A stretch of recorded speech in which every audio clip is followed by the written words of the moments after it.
Good day, everyone. Hi, I'm Brennan Lafferty, publisher of Plastics News. Welcome to Ask the Expert, our new live stream series at Plastics News.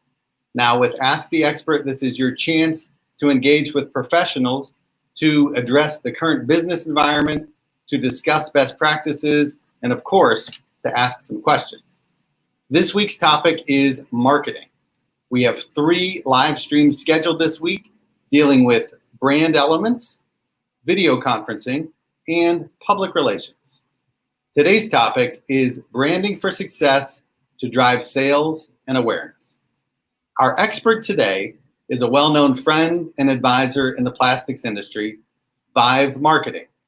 Representing Vive is none other than its founder and president, Teresa Schell.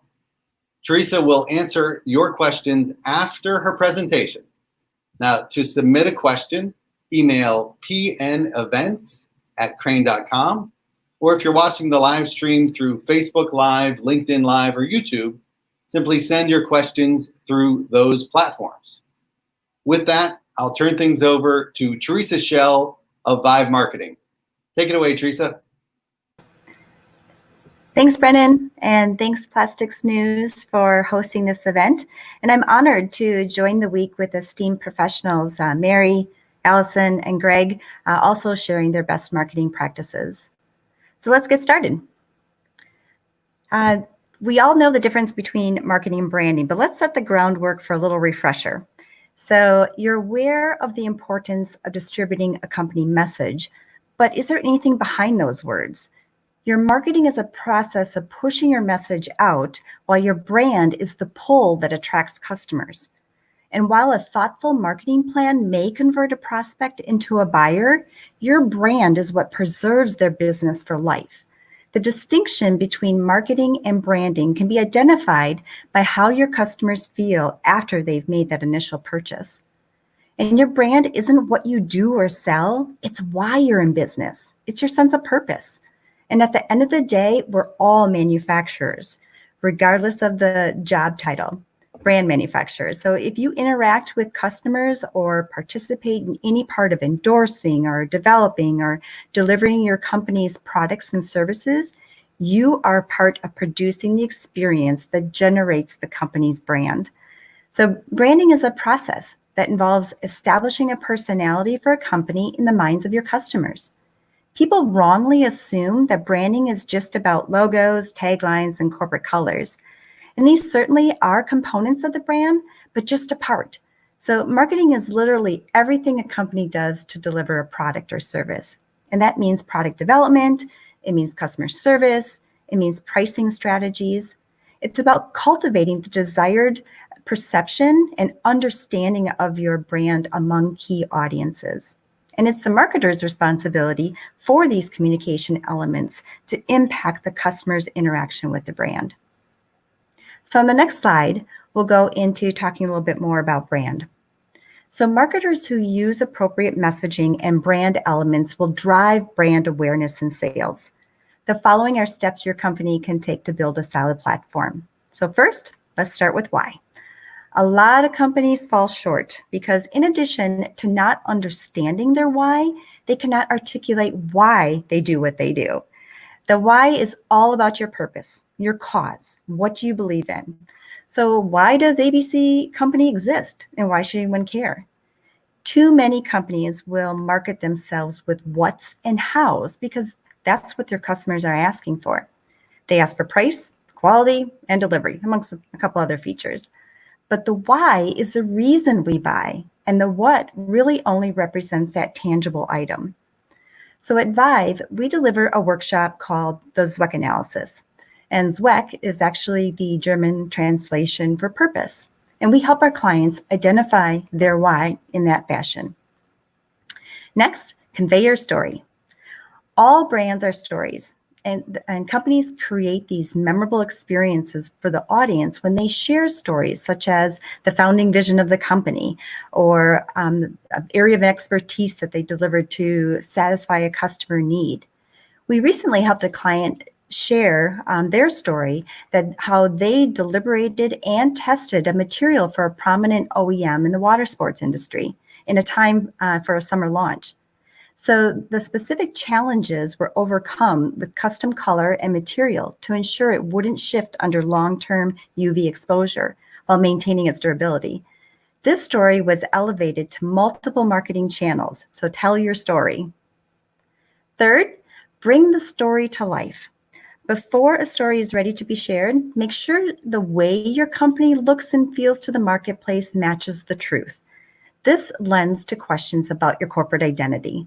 Do the basics deliver the impression you want, such as your logo and tagline saying exactly what you want it to represent? And is the system for communicating to the market updated, such as your website, sales tools, your social media presence?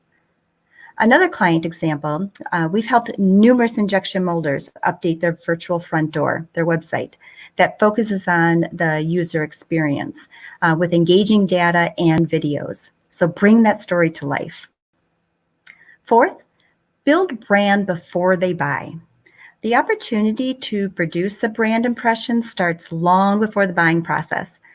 The act of giving away a piece of your brand with value drives durable brand impressions. However, keep in mind, a customer's emotional connection to your brand has to carry weight well beyond the sales transaction. And number 5, calculate and track the marketing efforts. Measure the progress of your brand by simply asking your customers. Track your search rankings and monitor social media conversations. Understand to make changes to improve the key performance indicators of your business. And Vive recommends strategic customer interviews every three years to bring that customer-driven voice into the updating messaging. So on the next slide, let's talk about, are you positioned for branding success? First, we need to recognize that there is a new way to communicate. With less enthusiasm for in-person visits, it's reasonable to assume some companies have seen a reduction in new business development efforts. Therefore, we find immediacy in securing new ways to communicate. And I'm confident we'll return to the brick and mortar meetings, but these times have forced brands and marketers to recalibrate their efforts to help maintain their share of voice in the marketplace. So be ready to get creative and keep your sales advancing by doing things that you never thought possible, such as taking your client on a virtual factory floor tour, using FaceTime or mobile conferencing app, doing an in-depth equipment demo that includes your technical team, who typically doesn't get to be a part of that sales process until later. Or send your client a YouTube video of your solution in action and then talk through it via web conference while watching the video together. Second, increase accessibility to your services. Practically every aspect of the sales organization will accelerate down the path of digital innovation. Sales managers will become more comfortable coaching and managing remotely. Sales organizations will leverage technology to make sales recruiting, training, and other programs more effective and efficient. We expect many sales leaders to emerge from this difficult time with a digitally savvier sales culture that will position them to drive future success. Third, fewer foot soldiers and more inside sales and CSMs. And perhaps your business has seen this trend with the growth in the number of jobs for both inside salespeople and CSMs, or your customer service managers, which far are outpacing growth in jobs for field salespeople. These trends will continue as companies rebounding from the pandemic seek to match those sales efforts in the way their customers want to buy. So inside sales roles reduce sales costs and align well with digitally savvy and informed buyers. CSMs encourage customer loyalty and retention by helping customers realize the company's ongoing value. The value a CSM has increased for companies because they're focused on the growing growth of their existing customer base. And fourth, have a flexible marketing strategy.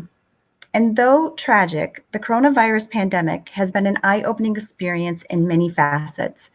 But businesses have endured through digital experiences fueled by digital marketing. The reliance on digital has never been higher and will likely continue. Many businesses suffered a loss in revenue over the past months. However, those that activated marketing campaigns will be able to recoup earnings during the hopeful economic resurgence because branding never slows down. And fifth, stay ahead of your competition. An investment in SEO now will add additional security moving forward. The research doesn't stop at keywords.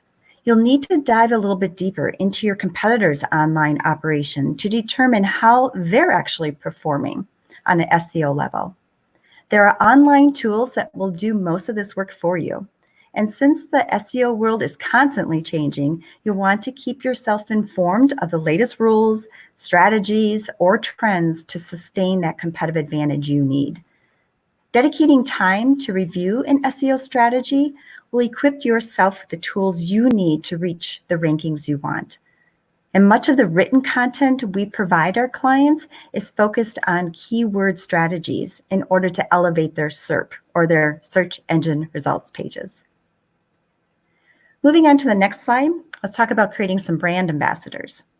So another way companies can elevate their brand is by enlisting brand ambassadors. And a brand ambassador is simply someone who speaks positively about your company. And brand ambassadors showcase your organization in a passive way, but often in front of a social media platform and audiences, or with online followers.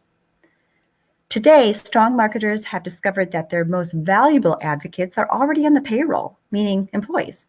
So they have the key to unlocking a value potential in increasing your brand presence.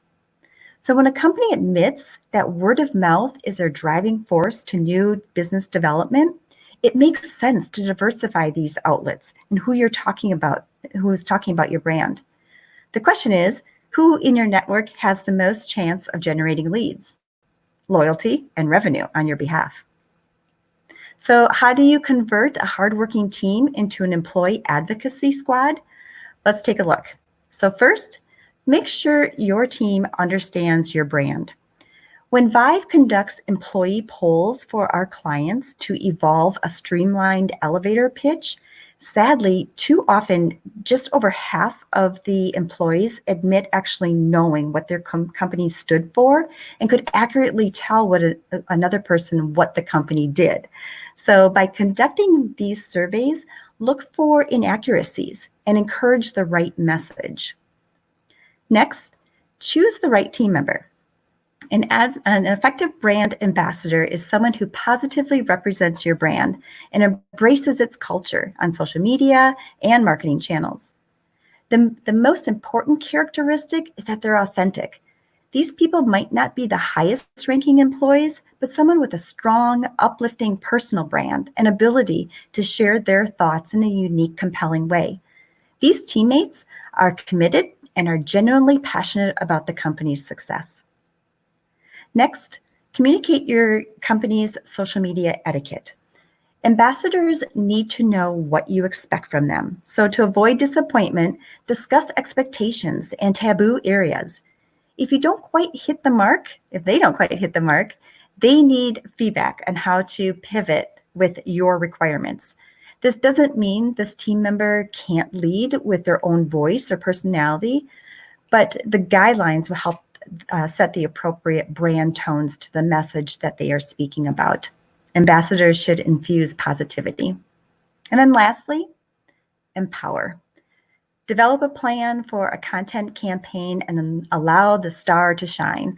Recognize that your ambassadors are important to you because these champions will increase authenticity in your marketing campaigns. So now let's talk a little bit about the brand elements that drive sales success. So marketers should understand what's precisely happening in sales and how it can impact their go-to market strategies.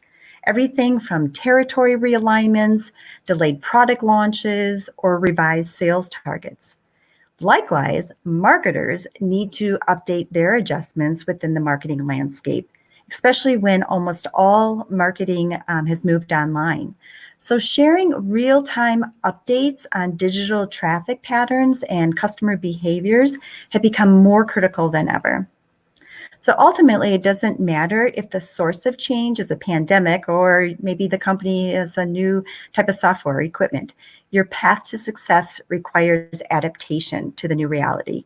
And in this case, a crisis outside of our control accelerated a wide number of existing economic shifts and introduced new changes that no one expected. But your path should be the same. Stay focused, think about where you add value, and be flexible. So let's talk about a couple of those suggestions. First, prioritize internal communication. The way team leaders communicate and interact with teams greatly impacts morale and adaptability. Post-pandemic, it's important to keep a regular cadence of updates to encourage the team camaraderie and maintain company culture. Optimize more frequent mobile meetings. We've all had to become more accustomed to looking at ourselves on video. So use a quick video connection to keep the line of communication open and real. Second, add value in every interaction. Sales leaders have become more conscientious about time spent communicating. Looks like we have a brief technical issue. Teresa will be rejoining us shortly. I'll remind our viewers that we have our third series concludes tomorrow with our third installment with Greg Zanush from Next Step Communications talking about public relations. And I think we have Teresa back with us. Apologize for that hiccup. Go right ahead. We were just talking about how sales leaders have to be more conscientious about time spent with customers and prospects and acknowledge that they're busy and that they too are trying their best to adapt to a new environment. And again, use video whenever appropriate. Research proves that a video call, when the connection is solid, is much more effective in attracting and keeping participants' attention on a phone than a phone call.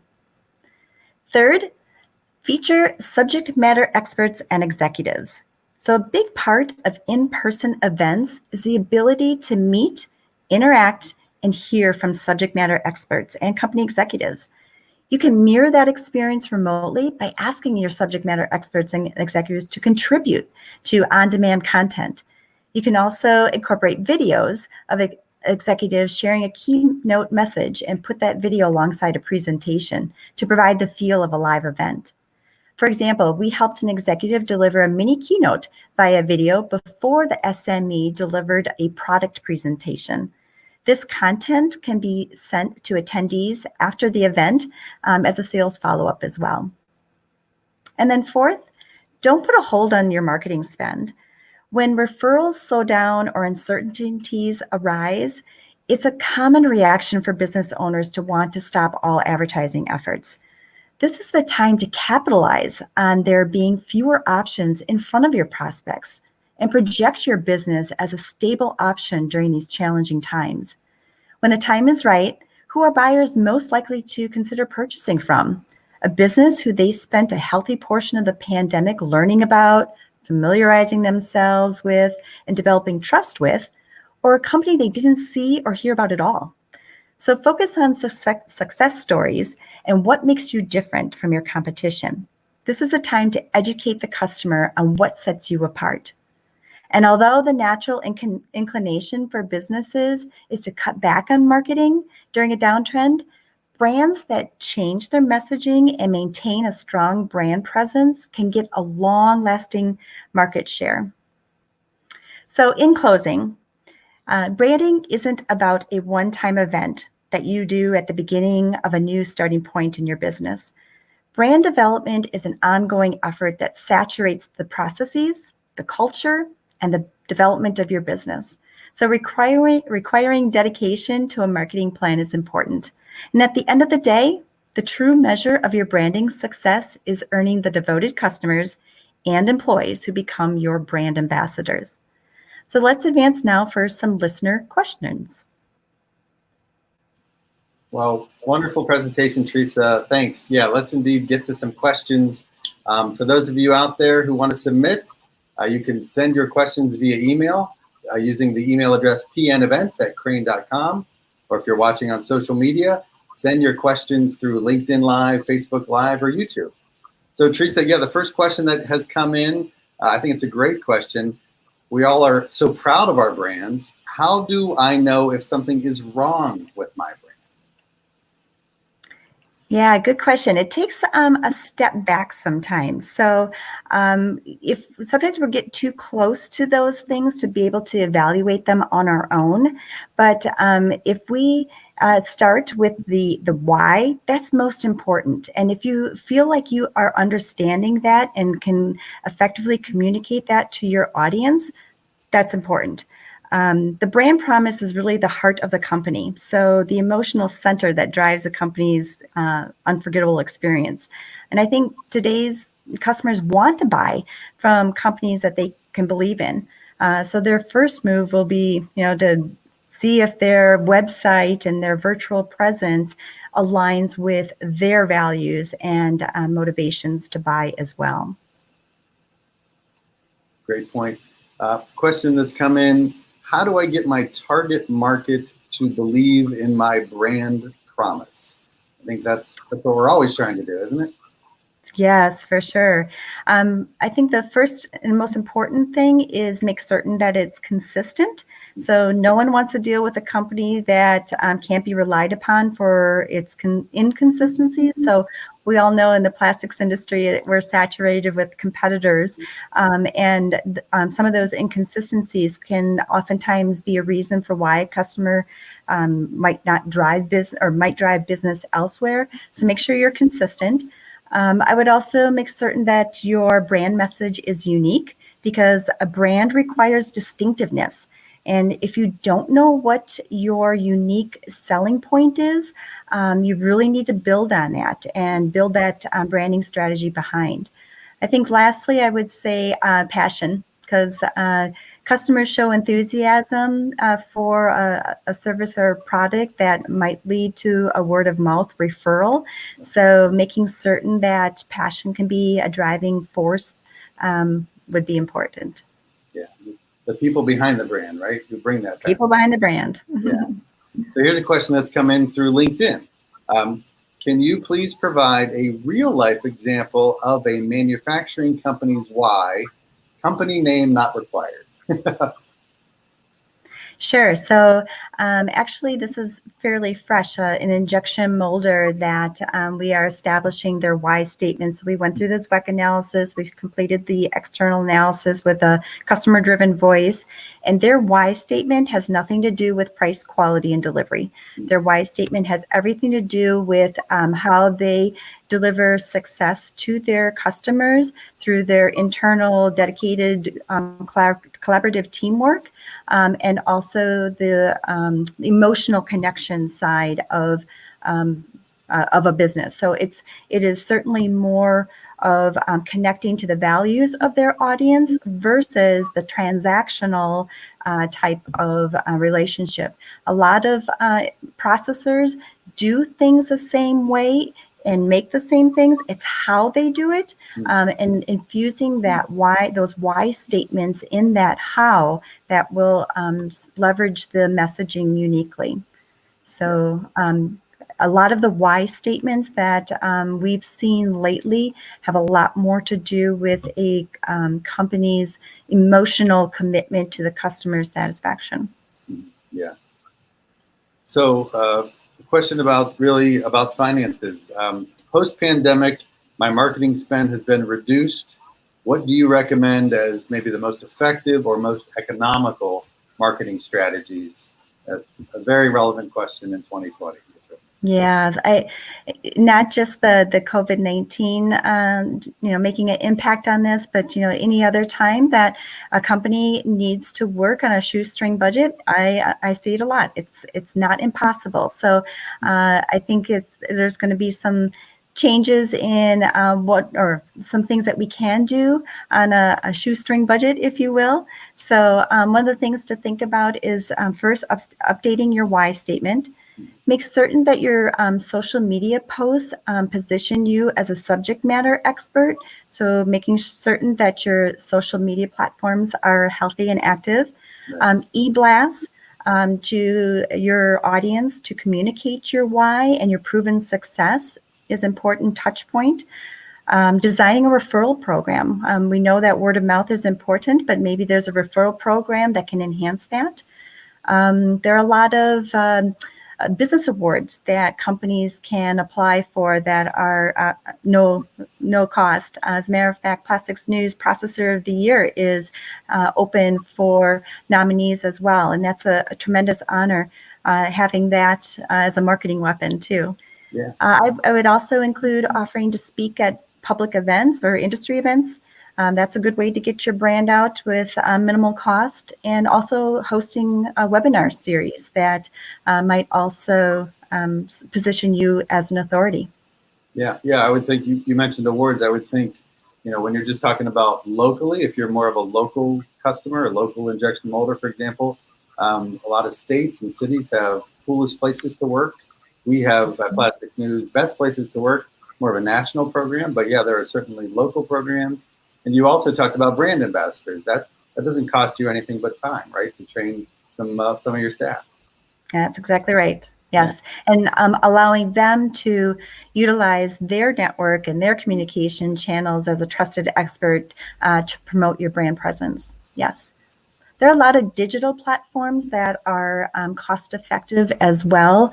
I'd mentioned the e-blast, but there are so many other things that you can do to make certain that you're optimizing your message on a consistent basis through digital. Yeah.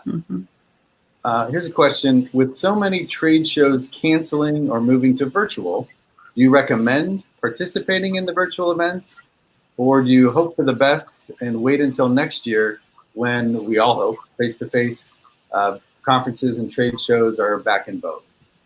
Good question. So the COVID-19 will definitely change the way we trade show, from less handshaking to more hand sanitizer stations and even wider floor aisles. But I truly believe we will return to in-person trade shows, but I have a feeling it's not going to be robust until next year. And it's giving companies and organizations more time for safety measures, and we're also getting more research and closer to a vaccine. So while I would encourage the virtual presence and online presence for these trade shows, I don't think the in-person is going to be a success for this year. Next year is going to be different. Yeah, for sure. Here's a question that's come in through email. Could you please suggest what a relatively small size manufacturer of technical products can do to enhance their market share? Sometimes the more technical companies in our field, I've seen it personally, struggle with how to be great marketers. Sure. I always want to start with why. Again, if we don't focus on that why, then our messaging is lacking that uniqueness. So if we could start there, identify what is compelling about these technical equipment or technical pieces, that's an important part. Developing a plan. A lot of companies fall short also because they don't have a strategic plan and they go right to tactics.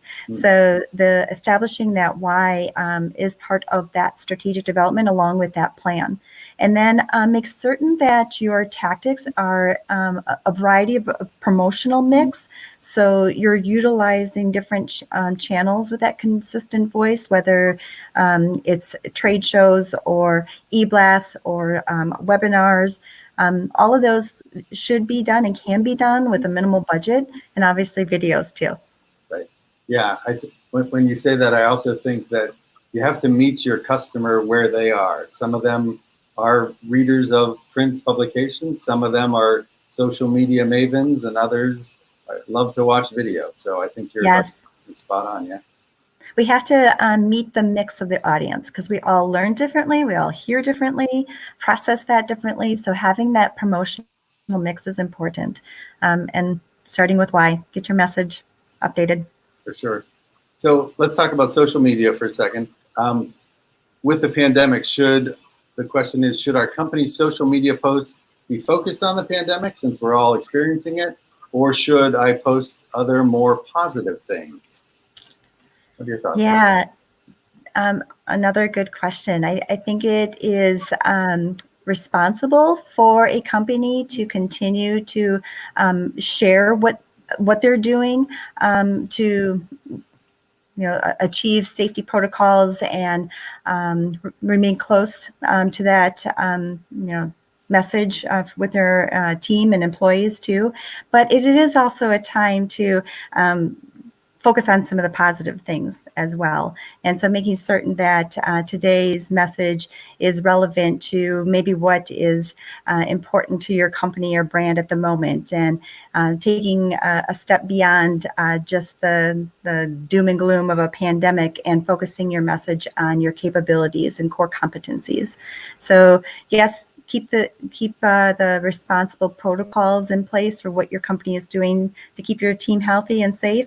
But let's focus on some positive things that set your brand apart. So last question, Teresa. The question was, it's driving this marketer crazy that they can't support their sales team right now because they can't, well, they feel they can't, the sales team can't travel. So Yep. They're wondering, how can they best support their sales team who's used to being out in the field all the time? Sure. So those digital channels, as mentioned before, help them with crafting a video message to their audience. It's also a good time to clean up your CRM. We have a lot of lists that from clients that need to be updated, and I know it's a time-consuming thing, but it's an important element to getting your message out. So dusting off your CRM list, but then just focus on some of those sales tools in a digital platform. So maybe it's updating your brochure or a sales sheet and putting it into a PDF that can be sent electronically as a sales follow-up.